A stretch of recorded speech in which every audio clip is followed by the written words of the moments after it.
मैं हूं सोनिया सिंह। ये एक ऐसा कार्यक्रम है जहां हम बात करते हैं पेचीदा आर्थिक मुद्दों की, लेकिन सरल भाषा में। आज बात बैंकिंग की। हाल ही में भारतीय रिजर्व बैंक ने निजी बैंकों और विदेशी बैंकों के सीईओ, पूर्णकालीन निदेशकों यानी डायरेक्टर्स, मटेरियल रिस्क टेकर्स और कंट्रोल फंक्शन स्टाफ के वेतन भत्तों को लेकर नियम जारी किए हैं। इन नियमों की कुछ खास बातें हैं कि इन अधिकारियों का निर्धारित वेतन यानी फिक्स्ड पोर्शन ऑफ कंपनसेशन वैधानिक जरूरतों का ख्याल रखकर तय किया जाए और ये बैंकिंग इंडस्ट्री में आमतौर पर दिए जा रहे वेतन के हिसाब से हों। इन अधिकारियों को दिए जाने वाले वेरिएबल्स यानी अन्य भत्तों की सीमा निर्धारित वेतन का 300% से अधिक ना हो। ये वेरिएबल्स शेयर लिंक्ड इंस्ट्रूमेंट्स और कैश के मिश्रण के रूप में दिए जा सकते हैं। अगर भत्ते निर्धारित वेतन का 200% तक हैं तो उनका 50% का भुगतान नॉन कैश इंस्ट्रूमेंट्स के रूप में होगा।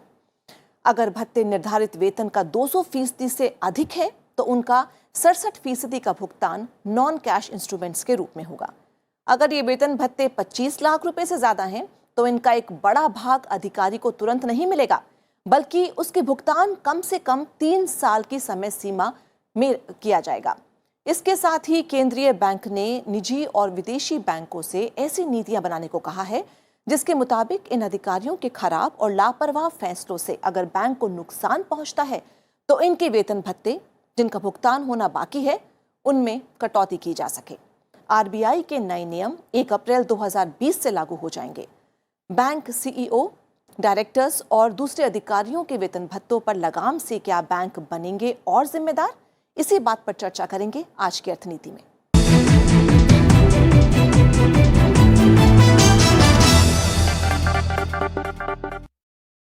निजी और विदेशी बैंक के सीईओ, निदेशकों और मटेरियल रिस्क टेकर्स के वेतन से संबंधित आरबीआई के इन नए नियमों पर बात करने के लिए आज हमारे साथ स्टूडियो में मौजूद हैं कुछ खास मेहमान। आईडीबीआई बैंक के पूर्व निदेशक अजय दुआ और साथ में हैं PhD chamber of commerce and industry में बैंकिंग और फाइनेंशियल सर्विस के पूर्व चेयरमैन संजीव गुप्ता। स्वागत है आपका। और बाद में हमारे साथ मुंबई से स्काइप पर भी जुड़ेंगे भारतीय रिजर्व बैंक के पूर्व सलाहकार अशोक नाग। उनका करेंगे इंतजार, लेकिन हम अपनी शुरुआत करते हैं चर्चा। आपसे शुरू करती हूं दुआ साहब। आरबीआई की जो नई गाइडलाइंस आई हैं, क्या सोच है इसके पीछे, क्या ऑब्जेक्टिव है? देखिए जी, ये बिल्कुल कोई ये नई चीज़ नहीं है। 2012 में भी आरबीआई ने अपनी गाइडलाइंस दी थी। उसके बाद एक बना हुआ है financial services board. Financial services board ने 2018 में अपने कुछ और प्रिंसिपल्स, जो फाइनेंशियल सर्विसेज बोर्ड सारे फाइनेंशियल सेक्टर्स, बैंक्स हों, इंश्योरेंस कंपनीज हों या दूसरे वित्तीय जो संस्थाएं हैं, उनका कोऑर्डिनेशन करना है या प्रिंसिपल्स ले करना, उन्होंने अपनी रिपोर्ट दी थी। और वो देखते हुए अब ये रिजर्व बैंक ने जो गाइडलाइंस इशू की हैं 2 दिन पहले या 3 दिन पहले, उन्होंने कहा है कि in supersession of the previous one, मतलब पहले के वाले जो प्रिंसिपल्स थे उनकी जगह अब हम नए आपको प्रिंसिपल्स दे रहे हैं। और इसका बेसिस एक है क्योंकि 2008 में जो विश्व में फाइनेंशियल इंस्टेबिलिटी हुई थी तो उस टाइम सबको, दुनिया हिंदुस्तान में ही नहीं, हिंदुस्तान में तो इंस्टेबिलिटी इतनी ज़्यादा नहीं हुई थी जितनी बाहर हुई थी। एक कारण जो कहा गया था कि बड़े वित्तीय संस्थाओं के जो डायरेक्टर्स, सीईओज, प्रेसिडेंट्स, उन सब लोगों को बहुत ज़्यादा कॉम्पनसेशन दिया जा रहा था और वो जो कॉम्पनसेशन था उसका लिंक था कि उन्होंने पिछले साल कितना अच्छा काम किया, पिछले साल कंपनी का कितना मुनाफा बढ़ाया, कितना आपने उनका टर्नओवर बढ़ाया, उसके बेसिस पे कॉम्पनसेशन फिक्स होता था। अब इनका कहना था कि ये उचित नहीं है, हमें देखना है एक पहला तो कि उसका इमीडिएट नहीं, लॉन्ग टर्म में कितना फ़ायदा होगा। दूसरा कि बैंक में आप अपने फ़ायदे के लिए बैंक को आप कितने रिस्क को एक्सपोज कर रहे हो। अगर बहुत रिस्की रास्ते में आप लेके जा रहे हैं बैंक को कि जिससे आपका प्रॉफिट बढ़ जाए इस साल, तो आपका कंपनसेशन जैसे भी कहिए, फिक्स्ड पे, वेरिएबल पे, बोनस, एम्प्लॉयज़, वो जो शेयर्स होते हैं, वो सब चीज़ें मिला के कि आपको उसकी तरफ ध्यान ना रखते हुए आप इनका कॉम्पनसेशन फिक्स किया जाए, जिसमें बैंक के एम्प्लॉयज़ तो डायरेक्टर्स एम्प्लॉयज़ तो होंगे ही, पर रिस्क कंट्रोल के जो लोग इंडिपेंडेंट होने चाहिए और बहुत जगह इंडिपेंडेंट हैं भी, मतलब कि वो अपने एमडी से पूछ के अपने रिस्क कंट्रोल या बोर्ड से पूछ के रिस्क कंट्रोल का अनुमान नहीं देते, उन लोगों का भी जो कॉम्पनसेशन देना है उनको भी इसके अंदर उन्होंने उनका समावेश किया है। ये उसका बैकग्राउंड है। संजीव, ये बताएं कि हमने देखा पिछले कुछ समय में कि कुछ साठगांठ रहती थी अधिकारियों की, और फिर उसके बाद कुछ घपले सामने आते थे बैंकों में और कुछ विवाद सामने आते थे, चाहे हम पीएमसी की बात करें, आईसीआईसीआई की बात करें। तो क्या इसकी एक वजह, ये गाइडलाइंस की एक वजह कुछ जवाबदेही सुनिश्चित करना भी है? सोनिया जी, आपने बहुत अच्छी बात बोली। इसका एक बेस जो है वो ये भी है कि जो रीसेंट ऑब्जर्वेशंस हैं प्राइवेट सेक्टर बैंक्स की, जब एक अकाउंट एनपीए होता है तो उस वक्त वो प्राइवेट सेक्टर बैंक या पब्लिक सेक्टर बैंक की वजह से नहीं होता, क्योंकि एक बड़े एनपीए में, एक बड़े अकाउंट में सबकी भागीदारी रहती है।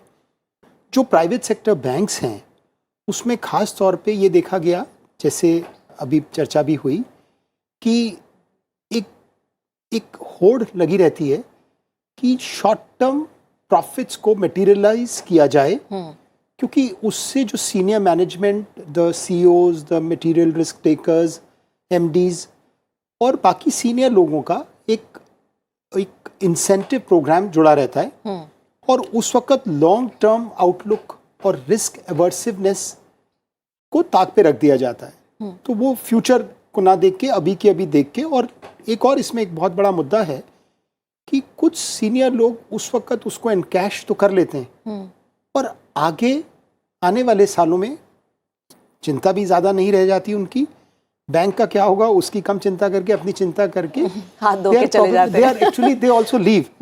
सो इन सारी लर्निंग्स को, और बेसिल जो कमेटी फॉर बैंकिंग सुपरविजन है उसकी जो मेथोडोलॉजीज हैं उनको ध्यान में रखते हुए एक कंपोजिट कॉम्पेंसेशन स्ट्रक्चर इस वक्त आरबीआई लेके आई है, जो मैं समझता हूँ सिर्फ प्राइवेट सेक्टर और foreign banks, private sector banks जिसमें उन्होंने बाकी बैंक्स को भी कवर किया है, जो कि प्राइवेट सेक्टर में जैसे उन्होंने पेमेंट्स बैंक को भी कवर किया है, रीजनल रूरल बैंक्स को भी कवर किया है। तो इन सब के अलावा मुझे लगता है आगे आने वाले दिनों में it can act as a very guiding principle even for NBFCs and others. और जैसा कि 2012 में जो पुरानी गाइडलाइंस को हटा के अब ये नई गाइडलाइंस जो आई हैं, it is very very composite in nature. कुछ 4 फंडामेंटल्स पे उन्होंने इसको पूरे को बेस किया है। उसमें से सबसे पहला उनका जो फंडामेंटल है वो गवर्नेंस का है, और जो सबसे इम्पॉर्टेंट फंडामेंटल है वो है alignment of the compensation structure with the risk recognition. And third important principal जो उन्होंने लिया है which is the supervision of this entire compensation structure. And fourth is also, which is that there should be an engagement of the stakeholders in the entire compensation structure, which means it should be constantly monitored. तो ये 4 principles को लेके जिस तरीके से इस बार structure किया गया है इसको, I think it's very very good, and we must compliment RBI for the entire structure and the entire methodologies that have been put in place. जी, इस बीच हमारे साथ जुड़ चुके हैं स्काइप से मुंबई से आरबीआई के पूर्व एडवाइज़र अशोक नाग साहब, उनसे भी बातचीत करते हैं। अशोक जी, जैसे आपने सुना हमारे दोनों गेस्ट भी बोल रहे हैं कि बहुत ही बेहतरीन गाइडलाइंस हैं। आपको क्या लगता है कि इसके पीछे क्या सोच रही, क्या वजह रही, क्या ऑब्जेक्टिव्स हैं, और क्या इससे वित्तीय प्रदर्शन सुधरेगा? क्या बैंकों में परिवर्तन आ सकता है? आरबीआई का जो गाइडलाइन है ये तो ओवरड्यू था। इसको कोई कॉन्टेस्ट नहीं कर सकता है, बिकॉज ये very very well justified. But ये क्या है, ये सोच क्या है, they any profit making organisation suppose not a bank, तो रिस्क ज़्यादा लेगा तो रिटर्न रिस्क का रिटर्न सब ऑलवेज एक रिलेशनशिप है। आप ज़्यादा रिटर्न चाहिए तो ज़्यादा रिस्क लेना पड़ेगा। बट बैंकिंग सेक्टर का एक प्रॉब्लम है, बिकॉज आप ज़्यादा रिस्क लेगा तो आपका डिपॉजिटर का जो है उसका भी आपको प्रॉब्लम हो सकता है। आपका रिस्क जब मटेरियलाइज करेगा तो डिपॉजिटर का पूरा, तो आरबीआई का जो मैंडेट है to protect the interest of depositor, इसके लिए आरबीआई ये प्राइवेट सेक्टर को बोलता है कि रिस्क के लिए तुमको देखने पड़ेगा कि रिटर्न जब compensation structure should be such that ये रिस्क कितना लेता है, ज़्यादा रिस्क लेता है तो इसको कोई असर पड़ेगा आपका कंपेंसेशन में। But problem is that RBI के सर्कुलर में एक जिनिस मिसिंग है, आपका कंपेंसेशन स्ट्रक्चर खाली सीओ के लिए बोलता है। आप देखिए, आपका सपोज एक बिग डेरिवेटिव ट्रेडिंग स्केल है, डेरिवेटिव ट्रेडिंग होता है बैंक में, उधर में जो कॉम्पेंसेशन होता है, आप जब डेरिवेटिव बुक करता है प्रॉफिट आज हो गया, एक साल में हो गया, बट आपका जो लॉस होता सकता है रियलाइज होता है 3 साल के बाद। तो आपको देखने पड़ेगा जो ये compensation structure must be there for the at least other senior executive also, say treasury other kind of where you are taking risk. वही रिस्क को यदि आपको नहीं करेगा, आपका खाली बिजनेस बढ़ाने के लिए, आपका देखिए मोस्ट ऑफ द बैंक में एक प्रॉब्लम है, क्या रिस्क लेता है, सपोज क्रेडिट दे रिस्क लेता है जी, रिस्क डिपार्टमेंट है, पर रिस्क डिपार्टमेंट को उसका का एक जो कॉन्फ्लिक्ट होता है, बिजनेस जब बढ़ना चाहिए था तब आपका सेंटर मैंने सीईओ और द बोर्ड किसका बेसी they support more of the business people development के लिए। सो ये डेवलपमेंट जब बिजनेस जब बढ़ता है, risk is actually get A back seat. Risk को इतना कई क्रेडिट रिस्क को कोई they don't have so much of respect for the risk management practice within the bank. RBI compensation structure should be there such that at least those who are taking the risk directly, there should be a what has been told by the CEO that आज आप risk लेता है, आप compensation मिल गया इस साल में, but actually risk is realized after 3 years, उसका टाइम में बैंक का लॉस हुआ, उसको क्या असर होगा? तो अभी जो ट्रेडर्स है जो रिस्क लेता है, वो some of the banks they get crores of rupees of the derivative traders. जब लॉस होगा उसका कोई असर नहीं पड़ता उसके लिए। ये पॉलिसी आरबीआई दिया ये करेक्ट पॉलिसी है, but it has to go down the line at for the people who are actually taking risk in various kind of a trading desk or other kind of a business verticals. G Nag That is साहब, my only concern. G Nag साहब, आप कुछ कह रहे थे बीच में जी, कि हाँ ये जो नाग साहब ने कंसर्न प्रकट की बिल्कुल उचित है, पर मेरे हिसाब से ये जो गाइडलाइंस आई हैं उन्होंने एक बिल्कुल स्पष्ट रूप से कहा है कि ये होल टाइम मैनेजिंग डायरेक्टर्स और सीईओज के अलावा ये रिस्क जो लेने वाले लोग हैं, मटेरियल रिस्क लेने वाले, उनको भी अप्लाई करेगा। एक ये, दूसरा उन्होंने कहा है कि बैंक फ्री है, इन लोगों को तो लाजमी है अप्लाई करना, आवश्यक है। इसके अलावा वो किसी और लेवल ऑफ स्टाफ को इंक्लूड करना चाहें तो बोर्ड ऑफ डायरेक्टर्स बिल्कुल उनको भी, उनका भी समावेश कर सकते हैं। एक तो ये पहले हो गया स्कोप। दूसरा, जो बैंक इसको जो गाइडलाइंस है, उन्होंने कहा है कि जी आपने इन सीनियर लोगों को फिक्स्ड पे के अलावा वेरिएबल पे भी देनी होती है। प्रैक्टिस है बैंक्स में ये जो करते हैं कि आजकल जैसे पहले कहा गया था कि लोगों ने इतने बोनस ले लिए, इतने वेरिएबल ले लिए, उसके ऊपर बैंक ने कहा, ये गाइडलाइंस कह रही हैं कम से कम 50% जी, वो तो होना ही पड़ेगा न्यूनतम, और मैक्सिमम भी 300% तक आप जा सकते हैं। और यही चीज़ें जो नाग साहब ने कही हैं कि जो बाद में लॉस पता लगता है ये वो, तो आप इसी गाइडलाइन में कहा गया है जो वेरिएबल पे के आपके शेयर्स का मामला होता है, बहुत बारी ESOP जिसे कहते हैं, एम्प्लॉयज शेयर, वो उसको आप डेफर भी कर सकते हैं। डेफरल अरेंजमेंट का भी उसमें किया गया है कि उनको बोलेंगे कि ये आज नहीं मिलेंगे, 3 साल बाद मिलेंगे। मतलब तब तक आपने जो आज काम किया या रिस्क जो कहा जिसका उन्होंने संदर्भ दिया, तो उसका आपको पता भी लग जाएगा क्या हुआ।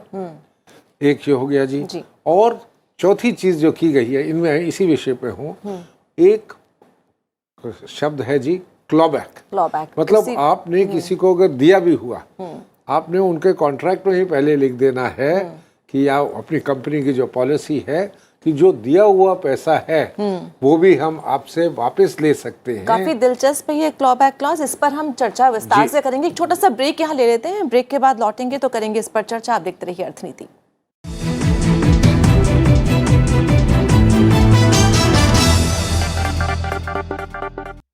बैंक के सीईओ की क्या तनख्वाह हो, ये इस पर निर्भर करेगा कि बैंक का प्रदर्शन कैसा होता है। कुछ ऐसी ही गाइडलाइंस आई हैं आरबीआई की और उसी पर हम कर रहे हैं चर्चा। हमारे साथ अजय दुआ जी हैं और संजीव जी हैं और साथ ही अशोक नाग जी भी मौजूद हैं मुंबई से। लेकिन अभी संजीव जी आपके पास आती हूँ। क्लॉबैक क्लॉज की बात हो रही थी, तो 2012 में भी इंट्रोड्यूस हुआ था, एस्को अकाउंट बनाया जाए और उसके बाद 3 साल तक उसमें रखा जाए, डेफर किया जाए। लेकिन ये तो पहले से ही था, तो इसमें क्या और 3 साल के बजाय और लंबा इसको खींचने की जरूरत थी, जिस तरह से अशोक जी भी बोल रहे हैं? 2 चीज़ें सोनिया जी, मैं इसमें शुरू करने से पहले एक चीज़ इसमें बताना चाहूँगा कि एक जो गाइडलाइंस हैं वो नाग साहब के लिए भी मैं एक बात जोड़ना चाहूँगा। पहली बात तो ये whole time directors, chief executive officers, material risk takers and control function staff, word बहुत वाइड है। और जो इसी गाइडलाइंस की क्लॉज नंबर 2.3 पे मैं ध्यान लाना चाहूँगा, guidelines for other categories of staff, and they have gone on to elaborate कि वो किस कैटेगरीज ऑफ स्टाफ हैं। एडमिनिस्ट्रेटिव कैटेगरी को अलग किया गया है, बिजनेस कैटेगरी को अलग किया गया है। बिजनेस कैटेगरी में भी उन्होंने डिफाइन किया है कि जो अपने अपने रिस्पेक्टिव डिवीजन के लोग हैं उनके ऊपर किस तरीके से अप्लाई होगी जी। और इसमें मैं एक बात आउटसेट पे लाना चाहूँगा कि 3 तरीके से आरबीआई ने इसको कहा है कि गाइडलाइंस जो दी हैं उसमें 3 तरह के से इसको कहा है कि आप जिस वक्त ये गाइडलाइंस अप्लाई करें तो 3 तरह के क्राइटेरिया को कंसिडर करें। एक जो डिविजनल प्रॉफिट, जो फंक्शनल एरिया का आपका प्रॉफिट है, वो एक पूरी आपका अपना बिजनेस डिवीजन का प्रॉफिट ओवर आपका प्रॉफिट, बिजनेस का प्रॉफिट, इंडिविजुअल और unit, individual unit and even the whole firm, and the whole firm, yeah, whole firm, which means in this case the whole bank. Yeah. So even that. So plus what he was rightly saying, risk management जो एक बहुत बड़ा function है, उसका भी पूरा process अच्छे से डिफाइंड है। एक बारी थोड़ा हम इस पर डिटेल में भी चर्चा कर सकते हैं। Coming back to the clause now, which you were referring to specifically, they've enlarged the clause a little bit. It now includes both malice as also the clawback. Malice is one where you have not been given that money. It is due or it is to become due, and you stop that. Clawback is it was given. जैसा उन्होंने बात किया कि अगर 1 साल में मैंने किसी एक ट्रेडर को बहुत बड़ा प्रॉफिट हुआ और अभी मैं उस पर भी आऊंगा कि उसका ड्यू बन गया, बट वो उसका एक पीरियड रखा है, डेफरल पीरियड नेसेसरली डिफाइन हो गया है 3 साल का, जो कि इन केसेस में उन्होंने कहा और इसका ये भी दिया है कि वो प्रो रेटा हो, प्रो रेटा से कम ना हो। मान लीजिए 3 साल रखें आप या उससे ज्यादा रखें, सपोज 4 रखा तो 25% ईच ईयर से कम ना हो, और शुरू में तो बिल्कुल ना हो। Obviously you can make it 10, 20, 30, 40 instead of 25, या लास्ट में जाके सारा मिले। क्लॉबैक का प्रोविजन में ये बहुत इंपॉर्टेंट पॉइंट है कि जिस तरीके से अब इसको इलैबोरेट किया गया है। मैं भी एक नॉन कैश आइटम जो है उस पर भी अभी आऊँगा 1 सेकेंड के लिए, क्योंकि वो इसी पॉइंट से बहुत लिंक्ड है। तो just to explain this point, that suppose he's made a lot of profit in that year, but in the later years he has caused a lot of loss, but derivatives mein the loss is not caused, the profit is not made, it is the market play which happens. But still there is a clause that you can, for the deferral that has happened, you can have both the provisions, malice as well as the clawback. अगर वो दिया हुआ है तो आप उससे वापस extract कर सकते हैं, और अगर अभी देना रहता है तो आप उसको स्टॉपल कर सकते हैं। इसी के साथ 2 पीरियड्स की बात की गई है इसमें। एक डेफरल पीरियड किया गया है, वो तो बहुत क्लियर है, और एक रिस्ट्रिक्टिव पीरियड भी है, क्योंकि एम्प्लॉय स्टॉक ऑप्शन जब दिए जाते हैं तो उनकी वेस्टिंग है। पिछली बार वेस्टिंग का बहुत लोगों को कंफ्यूजन थी। I have help this and B analysed, and fair value किस वक़्त किस तरीके से ली जाए वो भी बहुत क्लियर इस पॉलिसी में कर दिया गया है।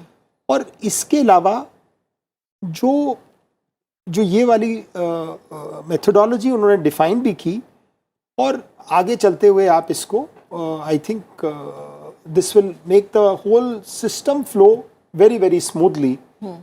And I think in some years when the losses are actually realized, and restrictive period पे मैं था उस वक्त जब बात छूट गई थी, तो restrictive period का मतलब ये है कि सपोज आपकी वेस्टिंग हो गई, उसके बाद भी आपको कुछ पीरियड तक होल्ड करके रखना है. सपोज आपको शेयर्स मिल गए, एक बैंक है, पेमेंट बैंक एज्यूम करें कोई भी, उस पेमेंट बैंक के शेयर्स मिल गए, तो आपको 3 साल में वो शेयर्स तो मिल गए, पर अभी एक रिस्ट्रिक्टिव पीरियड है जब आप उसको ना सेल कर सकते ना ट्रेड कर सकते, आप छोड़. So this is cause creating a semblance and a system which is long term in outlook rather than short term. So basic फर्क वहां से आरबीआई ने इसको लिया हुआ है, एंड आई थिंक कोशिश अच्छी की है. अशोक जी, ये बताएं कि 2012 में भी कुछ ऐसी गाइडलाइंस आई थी और वेरिएबल पे 70% और फिक्स्ड पे कही गई थी. तब उस समय और तब से अब तक कितना फायदा हुआ है इन गाइडलाइंस को लाने का, और क्या ये डिटरेंट साबित हुई है, निवारक हुआ है कुछ इनसे, और तब और अब में किस तरह का बदलाव आप देख रहे हैं?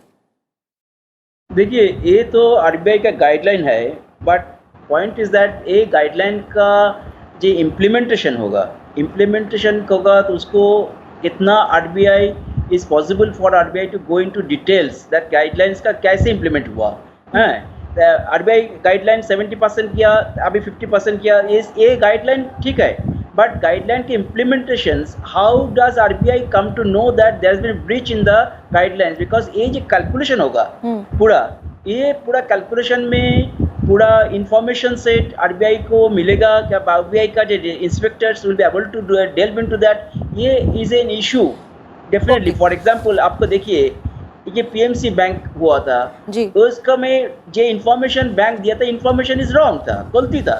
Now if the CEO level people are now want to, and आप देखिए at the CEO level people are involve in the entire fraud.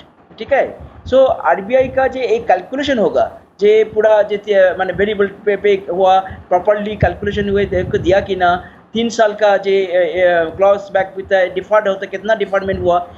The implementation is a very important issue, and I am not sure that how RBI inspectors are really going to find out that a breach has happened in the actual adherence to the guidance. Ji Ashok ji, That तो is शायद something doing. इसलिए इस बार न सिर्फ CEO बल्कि एक बहुत बड़ा गैम्बिट उन्होंने किया है कि सभी इसके दायरे में होंगे. जिस तरह से बता रहे हैं अशोक जी भी, तो ये बताएं कि मापेंगे कैसे प्रदर्शन को, क्या कोई परिणाम बनाम लक्ष्य होगा, मतलब किस तरह से होगा और सबके लिए होगा क्या? पहली चीज इन सब चीजों का होता है जी self discipline, self monitoring. RBI guidelines ने, ये जो नई गाइडलाइंस है, उन्होंने स्पष्ट किया है ये जिम्मेदारी nomination risk committee, remuneration committee जो बैंक की होगी, एक नहीं किसी ने बनाई तो बनानी अनिवार्य है. एनआरसी कमेटी का ये सब चीज़ें तय करेगी. एनआरसी एक सब कमेटी होती है बोर्ड की, बोर्ड ऑफ डायरेक्टर्स के ऊपर जिम्मेदारी डाली गई. अब कंप्लायंस में आरबीआई जब कभी देखे, ठीक है, अब एक्सटर्नल ऑडिटर्स होते हैं, हर बैंक को भी बाहर के ऑडिटर्स लगा के जो उनके नीचे नहीं आते उनकी भी जिम्मेदारी है ये मॉनिटर करने का, और फिर इंस्पेक्शन जो आरबीआई के कर सकते हैं. अब हर आदमी अगर मिल जाए और हर आदमी अगर घोटाला करे तो जैसे वो कह रहे हैं कठिन हो जाता है. पर मेरा हिसाब है कि अगर 1-2 जगह कोई पकड़े गए तो बहुत बड़ा, जैसे डेटरेंट एक्शन कहते हैं, उस बैंक के विरुद्ध लिया तो बाकी अपने लाइन पे आ जाते हैं. एक वो हो गया. दूसरा, हमें अभी भी 6-8 महीने की मुद्दत दी गई है, ये 1 अप्रैल को लागू होगा. उससे पहले कहा गया है कि आप सारे अपने इंटरनल सिस्टम्स तैयार कर लीजिए. तो अब परफॉर्मेंस लिंक्ड वगैरह आपने जो देखने का है ये सब इस्टेब्लिश्ड है, और तभी कहा गया है कि जहाँ भी आपको कोई शक है तो आप देखिए BSBS जो अपने बेसिल वाले सुपरविजन नॉर्म्स हैं, उन्होंने बड़े डिटेल में ये बताया हुआ है. और हम आरबीआई, भारत सरकार भी बेसिल नॉर्म्स फॉलो करती है, और हमने ये अपने पिछली बारी जो था हमने तो G20 तक लेके गए थे ये कि कॉमनैलिटी आ जाए जो विकसित देश हैं G20 में, वहाँ भी चर्चा हुई। तो मेरा कहना है कि ये एक आरबीआई तो कुछ इंस्पेक्शन करता ही है, पर आरबीआई अगर एक या दो बैंक्स को चुने और पूरे इन डेप्थ जाके सब देखे और फिर उसके ऊपर कार्रवाई करे, एग्जेम्पशन नहीं। सबसे इन रिम्यूनरेशन में हम क्या देखते हैं, आज कंपनी लॉ के नीचे भी सीईओ की तनख्वाह इस